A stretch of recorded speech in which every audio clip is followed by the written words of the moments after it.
welcome to Tales of Honor Podcast, a podcast dedicated to telling the true stories of every recipient of the Medal of Honor.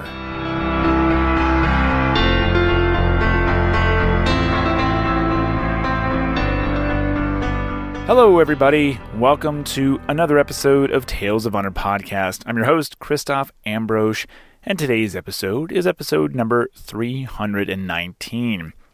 It is also the last episode for the month, and it is going to put a button for now on the series of Vietnam War recipients. We did all of May and all of June, and moving on to the next conflict next month will be the Civil War, which I did not plan this back in December, but kind of is relative to some talking points that are being brought up today.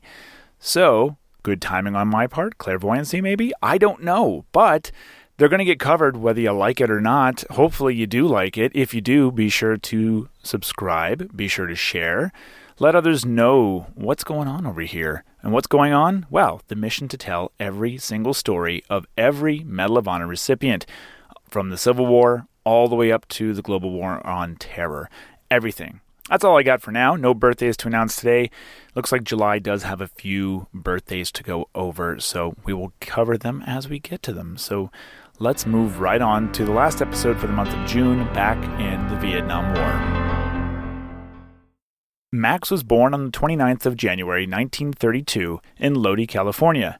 He grew up in Oak Ridge, Oregon after his family moved there, and while he did attend school there, he dropped out before graduating high school in 1950 and enlisted in the U.S. Army. Very little is known about his 17 years of service prior to being deployed to the Republic of Vietnam, but it is known that Max was assigned to Company A, 4th Battalion, 9th Infantry, 25th Infantry Division, and it was his actions on the 26th of February, 1967, as the company first sergeant that would earn him the Medal of Honor. The citation reads, "For conspicuous gallantry and intrepidity, the risk of his life above and beyond the call of duty, First Sergeant Yabes distinguished himself with Company A, which was providing security for a land-clearing operation. Early in the morning, the company suddenly came under intense automatic weapons and mortar fire, followed by a battalion-sized assault from three sides. Penetrating the defensive perimeter, the enemy advanced on the company command post bunker. The command post received increasingly heavy fire and was in danger of being overwhelmed. When several enemy grenades landed within the command post, First Sergeant Yabes shouted a warning and used his body as a shield to protect the others in the bunker. Although painfully wounded by numerous grenade fragments and despite the vicious enemy fire on the bunker, he remained there to provide covering fire and enable the others in the command group to relocate. When the command group had reached a new position, First Sergeant Yabes moved through a withering hail of enemy fire to another bunker 50 meters away. There, he secured a grenade launcher from a fallen comrade and fired point-blank into the attacking Viet Cong, stopping further penetration of the perimeter. Noting two wounded men helpless in the fire-swept area, he moved them to a safer position where they could be given medical treatment.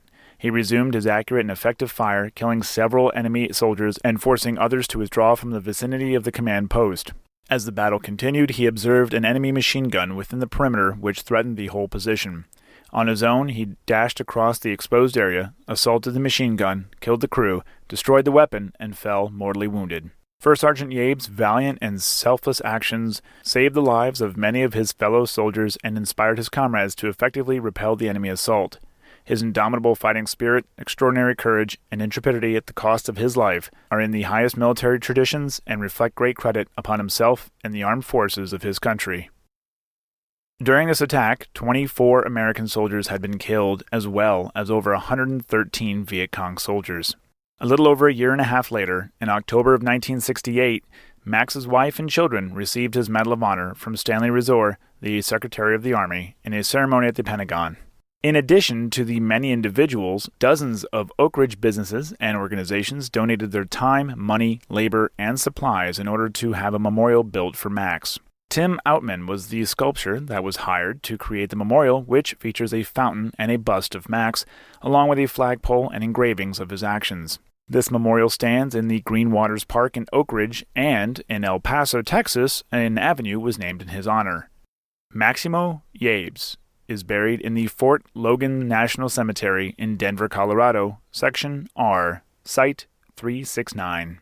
His name appears on panel 15E line 102 of the Vietnam Veterans Memorial Wall in Washington, D.C. And that was a Tale of Honor. Thank you for listening to Tales of Honor Podcast. Head on over to talesofhonorpodcast.com where you can read these stories, see other ways to support the show, and easily share a story with your friends and family. Tales of Honor Podcast is written and produced by Christoph Ambrose, and theme song, A New Beginning, is by Ben Sound.